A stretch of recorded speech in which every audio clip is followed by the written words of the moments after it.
and welcome back to Vinyl Friday, where I go through my records like a big nerd and talk about why I love them. This right here is Vinyl Friday's 100th episode.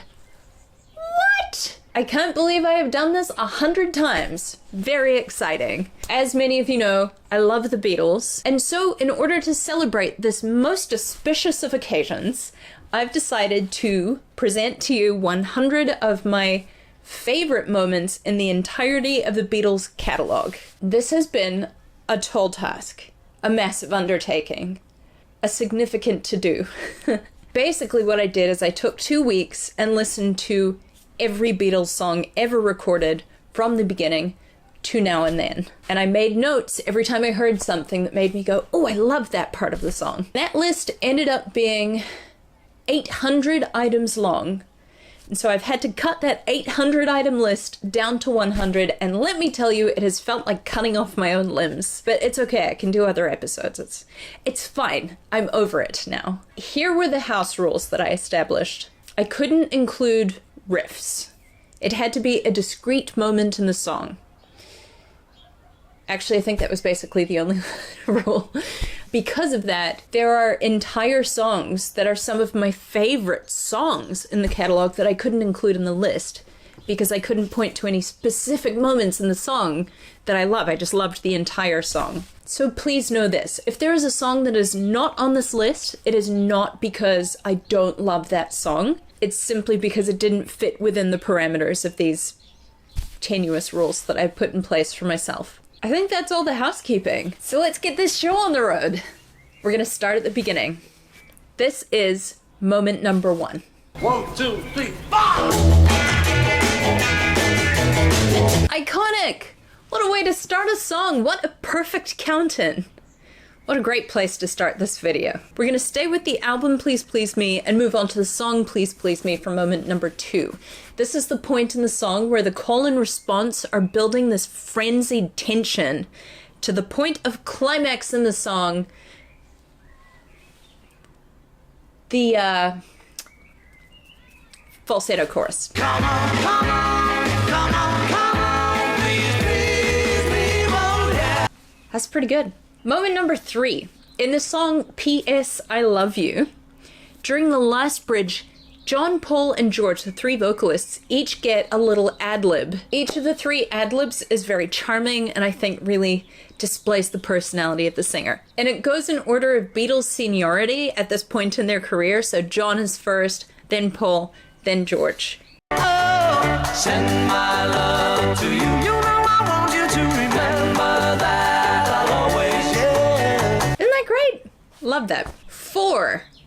The very end of Please Please Me, on Twist and Shout, where they've been recording all day. John has a cold, his voice is shot, he has one go left, and he gives it everything. Take it, baby, now. He really has nothing left after that. Bum bum bum bum bum bum. Number 5.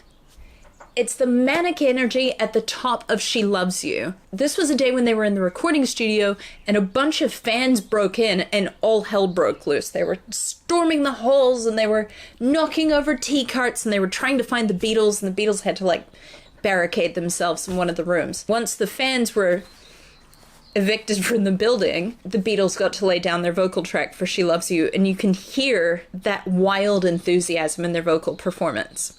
Here it is. They are so hyped. You can really hear it on the yes. Sounds like they're really screaming them. Moment number 6, also on She Loves You. I'm gonna run out of fingers shortly. It is the way that the harmony ends on the 6th. The piano correspondent will show you what I mean by that. Hey babes, She Loves You is in this key. The 6th note of that key is this. So when we say that one of the harmonies lands on the 6th, as opposed to this or this, it's this. Jazz chords. Number 7's a little bit obscure. This is from the B-side to She Loves You. The song is called I'll Get You, and the moment in particular that I love is the backing harmony during the verse right here. I've imagined I'm in love with you. Just breaks my heart to hear it. I don't know what it is about that harmony that does it for me, but I feel it. Boy, do I feel it. We're on to album number 2 with the Beatles. The song is the opener, It Won't Be Long, and the moment, it's the last call and response in the song, and it's the point where Paul's voice jumps up a few semitones and then returns back to where they were. It just creates a point of interest that the previous choruses haven't had. It kicks it up a notch, you know? Here it is. That's a cool song. I like that song a lot. I like all these songs very much. Number 9 is the triplet ending on I Wanna Hold Your Hand. Triplets. Nice little polyrhythmic moment. Number 10. Another iconic moment in the Beatles canon, the opening chord for A Hard Day's Night. People have puzzled over that chord for years. It's a little bit tricky to define because there's a 12-string guitar playing one chord and then the bass is playing a totally different root note, and it clashes beautifully. Sounds wonderful. Let's listen to it one more time. Here we go. I love the way it just lingers in the air. I just leave it there for us. Nice. There were so many to choose from on this album. This might be a hot take, but I think Hard Day's Night is one of their best albums. There are very, very few duds on this record, if any. Number 11 is the unusual chord change at the beginning of If I Fell. It sounds like this. If I fell in love with you, would you promise to be true? It's a really unusual chord sequence for popular music. Piano correspondent, can you play that for us, please?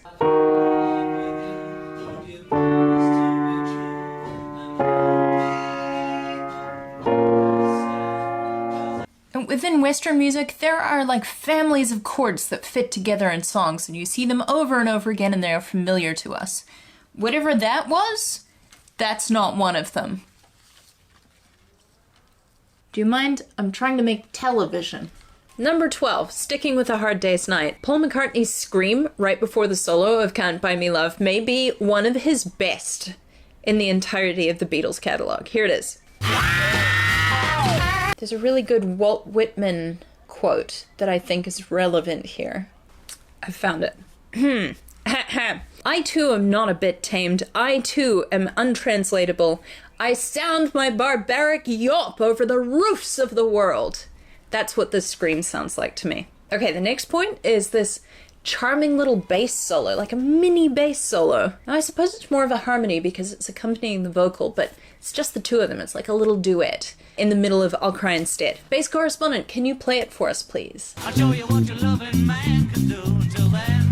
Great, love it. Number 14 is the sympathetic vibration, feedback, hum introduction to I Feel Fine.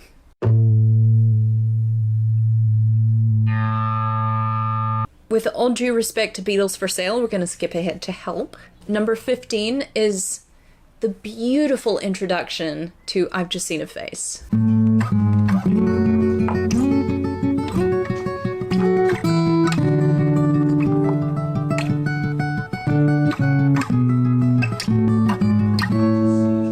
The chords that are being formed on the guitar in that little lick are just stunning.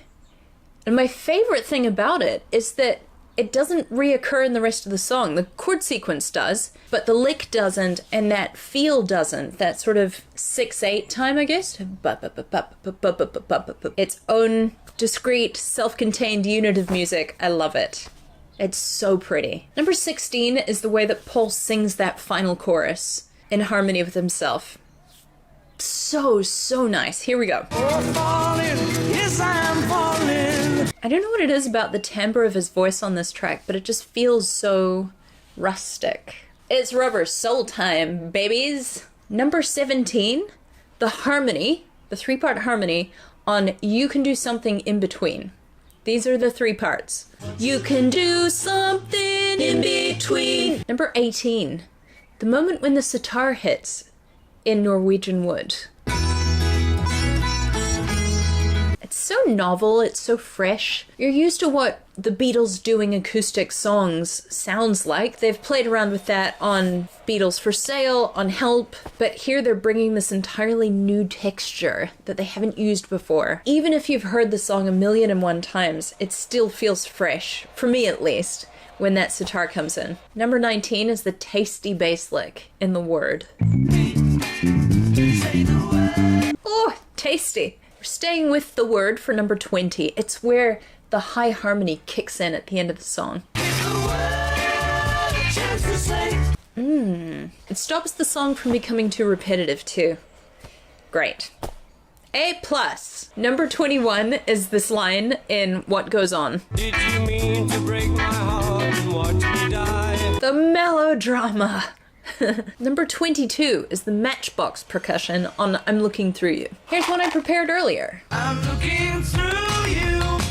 Where did you go? Number 23 is this line in My Life. All these places have their moments. It's very evocative. I think if you've ever moved away from home and come back, you'll know exactly that feeling of returning to places that you've been and reliving the memories of people and moments that are attached to those landmarks. They're not just physical places, they're also spaces and time. It's such a simple line that conveys so much. Number 24 is when the shaker comes in on Wait. I've been away now.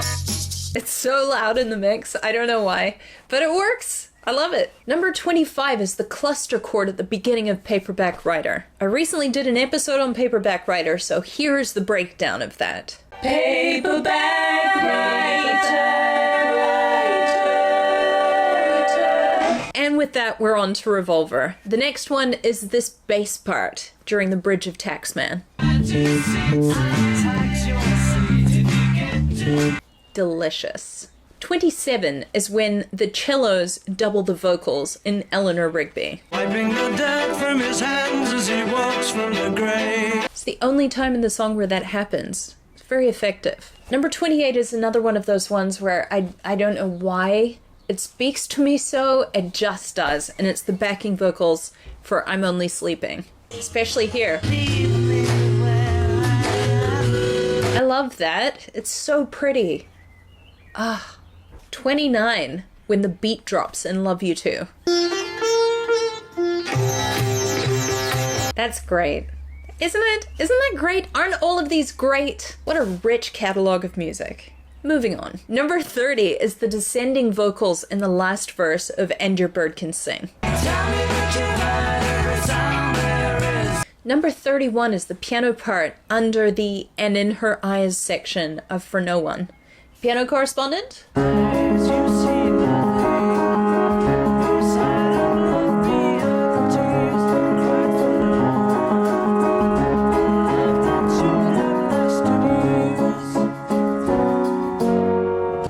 I could just sit here and listen to the whole song every time. 32, the moment in Tomorrow Never Knows where the vocals being processed through the Leslie speaker kick in. That was a convoluted sentence, but you'll see what I mean.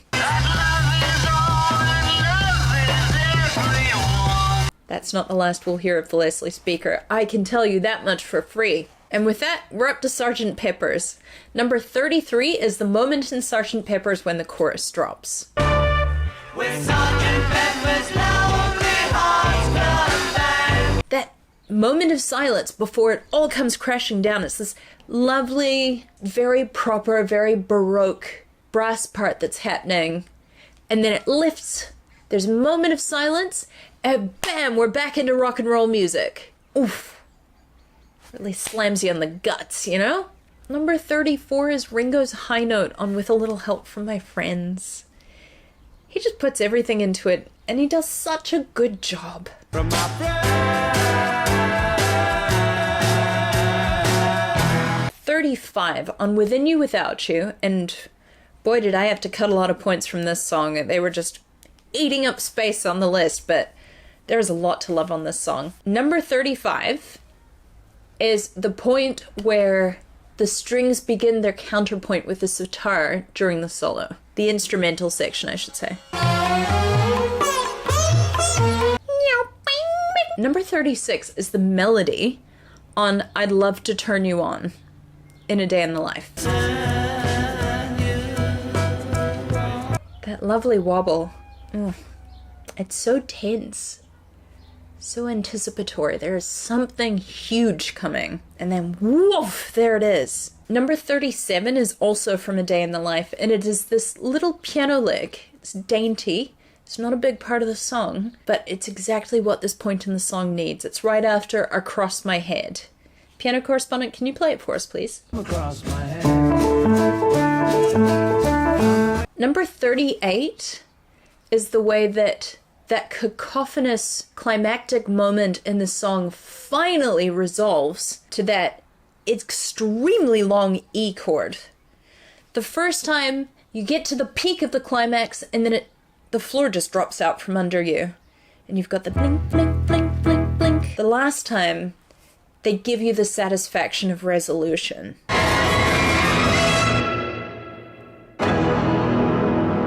Just what you needed at the end of the song. Onwards to Magical Mystery Tour. Number 39 is the point in the song where they slow everything right down and then pick it right back up again. This whole song is so much fun, but I especially love this moment.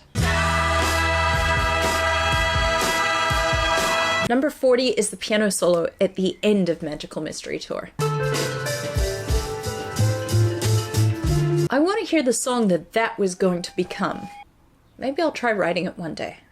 We'll see. Number 41 is from what I think might be one of the Beatles' underrated masterpieces, I Am the Walrus. And it is the way that the backing vocals, or the weird talking backing vocals, swoop down at the end of the last chorus and then turn around and come straight back up again. Here.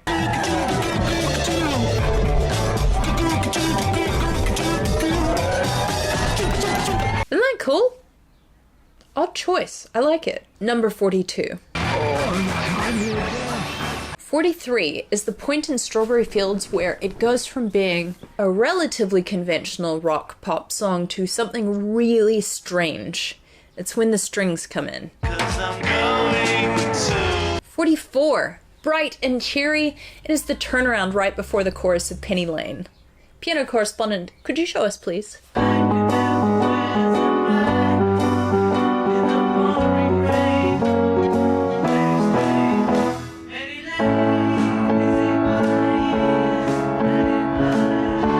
It just opens up. It feels so happy. Distilled happiness. It's a real talent of Paul McCartney's to be able to harness that and provide it to us in a form that we can listen to over and over and over and over and over. 45 is the weird instrument in Baby You're a Rich Man. I'm not sure what it is, but Editor Nancy's going to look it up. Aren't you, Editor Nancy? Yes, I am. And she's going to put it right above my head here. And now you know and I don't. But I will. I'm kind of cheating with 46. It's all of the other songs that are being quoted in All You Need Is Love, including but not limited to the French national anthem. There's this brass bit, I can't think of the name of it, but if you can name it, please put it in the comments. For me, it'll save me some Googling. Glenn Miller's In the Mood. Yesterday. Green Sleeves.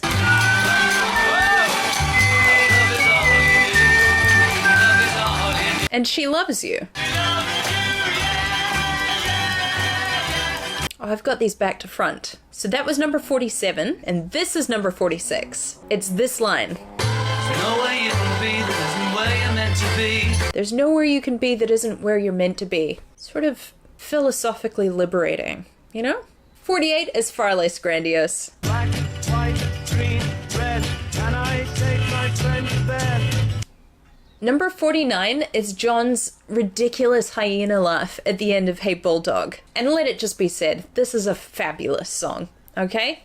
There were many points, again, on this song that had to be excluded from this list, but please know, I love it dearly. It reminds me of that one especially giggly hyena in The Lion King. You know? Like this cross between a chuckle and a giggle. It's great. We have reached the halfway mark. Number 50 is the howling feedback at the top of It's All Too Much. This song is gloriously messy, and that is just a taster of what's to come. Chaos. Chaos, I say. Number 51, the way that this bass part Lady Madonna, children at your feet. Wonder how you managed to make ends meet. is later picked up by the saxophones and the guitars and everything here.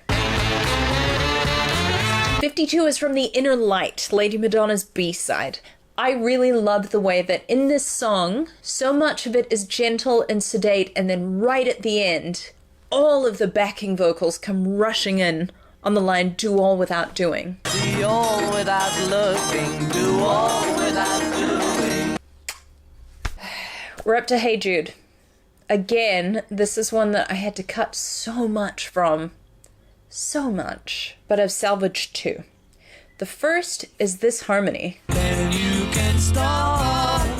Just the way John's little voice sings, star. Beautiful. Number 54 goes without saying. If you had to pick one moment in the Beatles catalog to make it on this list, I think 100 times out of 100, this moment would be on this list. I don't care which Beatles fan we're talking to. It's this moment.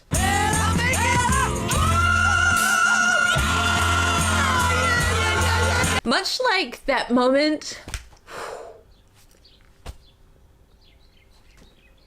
emotion pause. Breathe it out.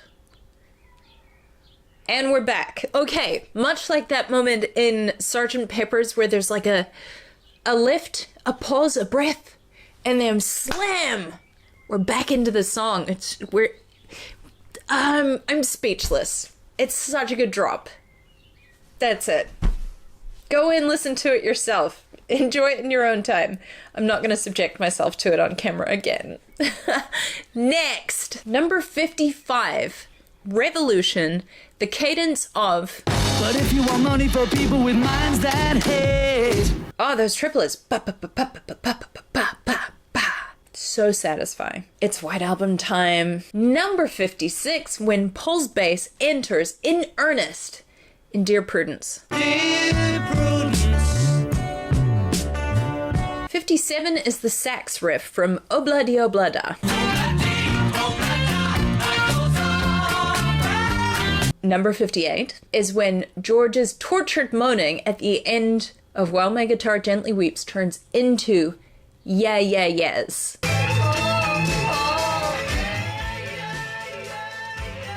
Ah, isn't that great? I'm fairly certain that's George, and if it is, shit, man, he's really cutting loose on this one vocally. He's normally fairly reserved in his vocal performances with the Beatles, especially when you compare him against Paul McCartney and his barbaric yops. But yeah, he's really letting loose on this one, and I love that. I love that for George. Let it out, man. Let it out. Happiness is a warm gun. This is another one that I had to cut a lot of things from, but what we're left with is the heavy distortion on the guitar riff that comes in the second portion of the song. Right here. Oh! Filthy! Nasty! Dirty! Next. 60 is the way that Paul McCartney sings this line. You can see why he stole the hearts of millions of girls and probably also millions of boys. Bless his little cotton socks. 61! But everyone knew her as Nancy. Just a good name, you know? I like it. 62. You were in a car crash and you lost your hair. What, Ringo? What? 63, total change of pace. John's beautiful, gentle, vulnerable vocal performance on this line. Seashell eyes. Apparently John Lennon spent his entire professional life trying to mask or alter his vocals because he didn't like the sound of his voice. And this really just sounds like unadulterated John. Sounds like he's just singing from the heart. Okay, here's the next one. It is the frenzied counting that leads into the middle section of Birthday.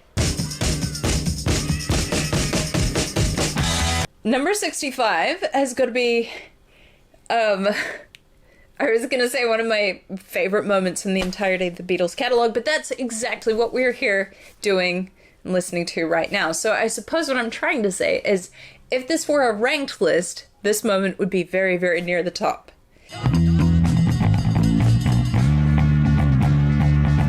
Ah, yes! 66 is from another track that I really feel is underrated in the Beatles canon. The song is Long, Long, Long, and the moment is this.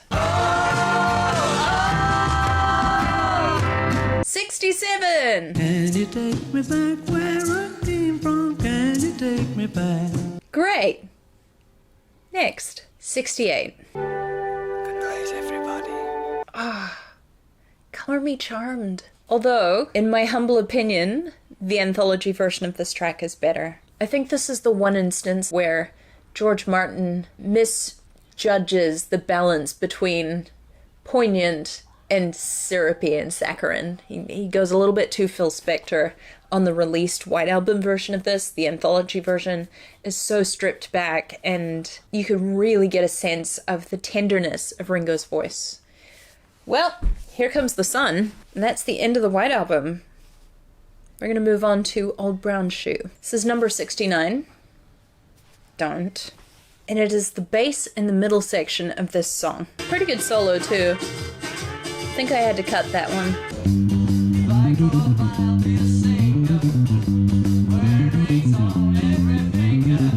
I especially love that it plays the diminished chord right at the end.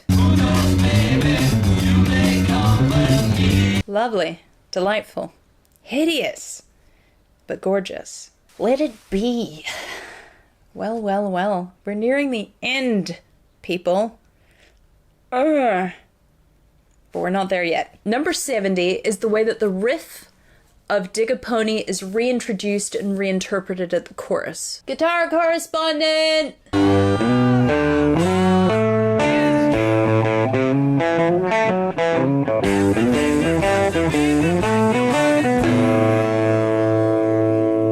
Thank you. Number 71 is maybe my favorite of all the Beatle lyrics. Limitless undying love. Odds are good I didn't get to play the entire clip there, but the whole line is, limitless undying love which shines around me like a million suns and calls me on and on across the universe. Also, Let It Be Naked all the way. 72. The point in I've Got a Feeling where Paul's melody and John's counter melody come together.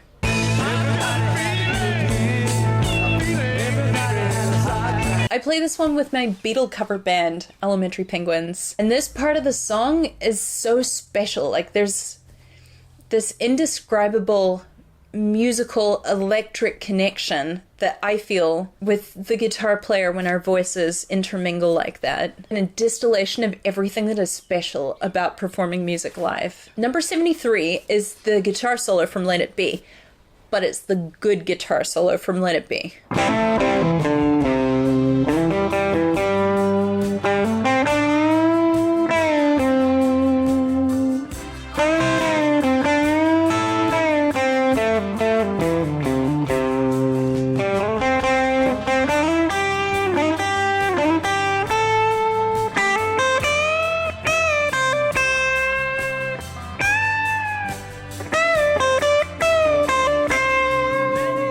This is the first version of the guitar solo that I ever heard. Despite what I just said about Let It Be Naked, I was horrified when years later I sat down to listen to it when it came out in 2003-ish.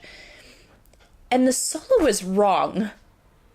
Absolutely horrified.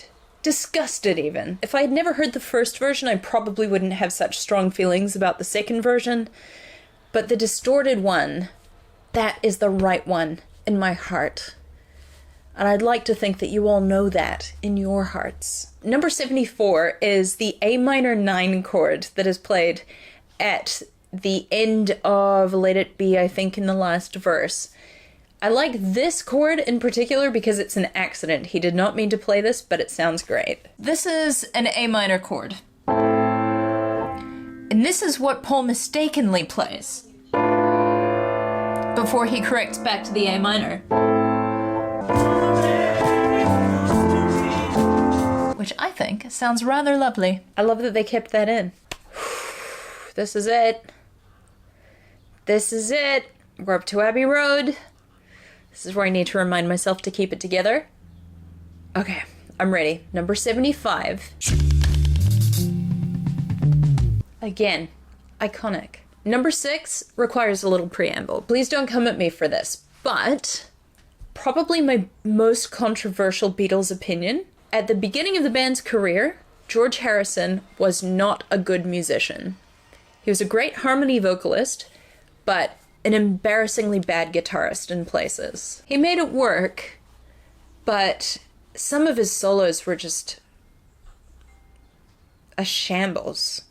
I'm so sorry, George. The reason that I love the moment that I'm about to point out to you is that it is such a clear demonstration of how far George has come in his discipline as a lead guitarist. His technique is beautiful here. His vibrato is even, it's sustained, it's so sexy. Right here. It is so hard to believe that this is the same guitarist as the one who was making this awful noise in the early 60s. Number 77 is the moment in something where there's a chord sequence that we've heard twice, but the third time it goes in a totally different direction and the whole song just opens up before us. Listen for yourself. So we've had this, but not this. Celestial. 78, this drum roll. Again, triplets. I must just really like triplets. 79, the way Paul sings this line. God, he was a good singer. It's another one of those songs where he manages to balance this beautiful tenderness with this raucous roar. I love it. In case you didn't know, I love this band. I'm a big fan. Number 80 is another really obvious one. Also this. She's so... Again, that little pause before the drop. Boom! Makes it so much more powerful. Really impactful, you know? Boom! We also do this one in Elementary Penguins, and oh, this is so fun to play. We're up to 82, and we're staying with I Want You, She's So Heavy. It's this harmony in the first chorus.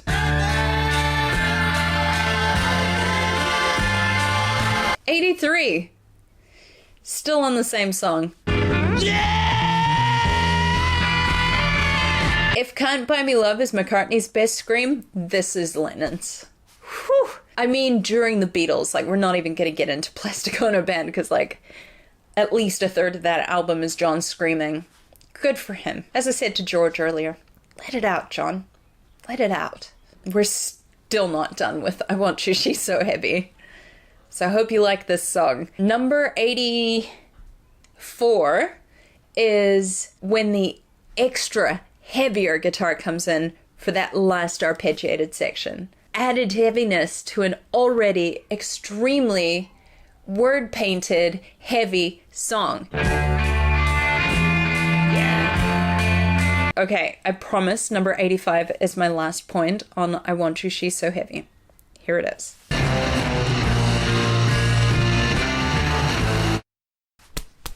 '86. Now, I know that this is the A-B side break on the record, but in some ways I think it works even better as a CD or in a streamed format. It's the moment when that extremely weighty, distorted, white, noisy ending of I Want You, She's So Heavy is met with the clean acoustic brightness of Here Comes the Sun. If that's not a good sequencing choice, I don't know what is. Oof. 87, essentially, it's the build-up throughout the instrumental section of the song, adding the claps and then the Moog synthesizer, which goes up and up and up by an octave. I'll play it for you. That's a truly wonderful moment in the song. Fully deserving of a place on this list, I say. 88 is also from Here Comes the Sun. It's the way that George sings this line. I feel feel that ice is slowly melting. Beautiful delivery. 89 from what might be my favorite track on Abbey Road. If you really twisted my arm and made me choose between my babies, this might make it to the top. And here's some reasons why. Number 89, I wanted to say the whole solo section because the entire thing is just overwhelmingly emotional for me, but I'm going to point specifically to the combination of the backing vocals, the arpeggiated guitar, and the lead guitar's bend. Especially that last one. Let's listen to that one. Oh! That never gets old. Oh. And if that weren't enough, there's a second solo. I really love the way in this part of the song the guitar and the drums are talking to each other. Like this.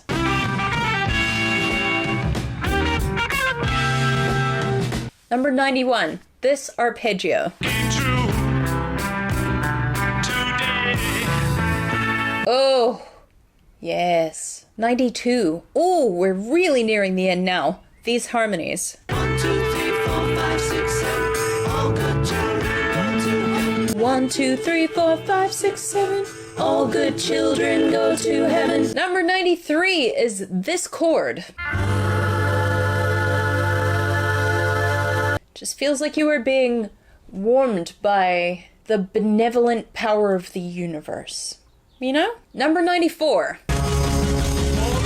95. The moment in Golden Slumbers where the strings come in. One stool's away.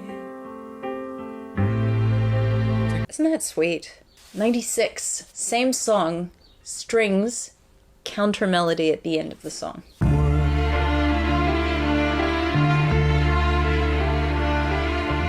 Some stunning work there from George Martin. 97. The one and only time that Mr. Richard Starkey plays a little solo for us. He said he wasn't good at them and he didn't like them, but man, he really nails this one. Was that so hard, Ringo? 98. It's a guitar battle, you know? It's the guitar battle. There's so much of each of their personalities during this guitar battle. They're so locked into each other. God, it's good. Oh, number 99. We're almost there, people.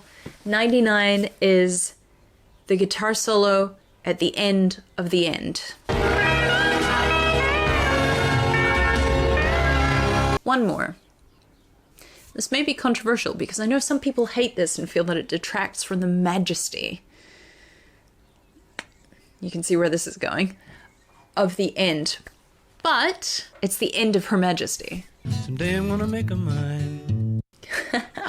It is so fitting that that is the end of the Beatles. The Beatles never allowed things to get too serious. They always injected something to dissipate anything that really became too serious. So like the honky-tonk piano at the end of Tomorrow Never Knows, the laughter at the end of Within You Without You. So this fits perfectly within the tradition of the Beatles. This is just how they do things. They were serious about their music, but as a group, they weren't overly serious people. George was, but George's moodiness aside, they always loved a good laugh, and this really feels like it's in keeping with the personality of the band. Moment 100. The end of the end. Every time I get to the end of the Beatles catalogue, I have this complex tangle of emotions that I find it very difficult to put to words. It's bittersweet. There's a melancholy about there not being any more to listen to, and about the sort of dramatic irony of knowing how it was going to end and how it did end pretty much immediately after they finished recording this album. And then so much gratefulness that I get to live in a moment in this universe where my timeline and the Beatles' timeline coincides. Like, there are people who died before Abbey Road came out. They missed it. They never got to listen to it. And this is going to get a little heavy, but if you ever needed a reminder of why you should stick around so long as you have the choice, it's that there might be another Abbey Road around the corner. We have this allotment of time on this planet, as so far as we know, and we've just got to soak it up as much as we can while we're here. There's always going to be more good music. It's not where I thought I was going to end this episode at all, but if you're somebody who needs to hear that today, there you are. That's for you. For everyone else, I hope that you had a marvelous time going through the Beatles catalog with me. I had so much fun listening to all of these songs again. It's just been such a joy, and so has this channel. For the last 100 episodes, it has been an absolute joy. I just want to thank you all so much for being here with me. I look forward to spending so much more time with you all on the internet, hanging out and forming community around this music that we love, these albums, these records, these artists. I'm so excited for what the next 100 episodes are going to look like. Oh, I forgot. I was going to include a bonus moment. I didn't want to include this within the 100 moments because there is some disagreement as to whether or not this counts as part of the Beatles' actual catalog, but here's your bonus moment. That whole solo is gorgeous. Gorgeous. That was terrible. Okay, no, I'm done. I'll see myself out.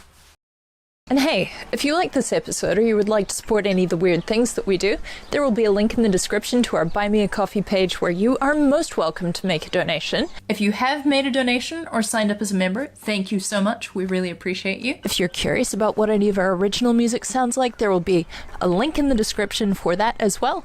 Otherwise, Thanks for hanging out with us. we'll see you here next week. Have a great weekend.